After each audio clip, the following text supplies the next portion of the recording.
একটা ভয়ঙ্কর দুঃস্বপ্ন আমায় তাড়া করে ফেরে সুপ্রভা। ওখানে পাহাড়ি রাস্তায় আমি আটকা পড়েছি একা, লোকালয় ছেড়ে অনেকটা দূরে। আবছা অন্ধকারাচ্ছন্ন বৃদ্ধ বনের মতো ব্যাকুলতা হারিয়েছে মস্তিষ্ক। আমার বেহায়া ঘুমের দোষ নয়, ফ্রাস্ট্রেশন থেকেও নয়। একটা পরিচিত পথের সূত্র ধরেই তোমার সাথে এগিয়ে যাচ্ছিলাম। কিছু তো বলতে পারছি না, বাধা খাচ্ছে আলজিবে। ওখানে লেখা রেস্ট হাউস।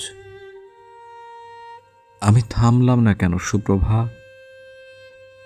দুর্বল স্নায়ুতে সংক্রামিত যখন শূন্যতা, কল্পনায় তোমার গলার ওড়না কিছুটা সরে যায় বাতাসে।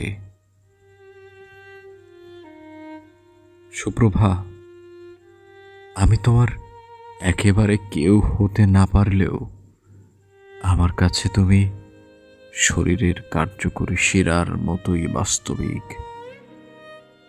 হ্যাঁ, বাস্তবিক।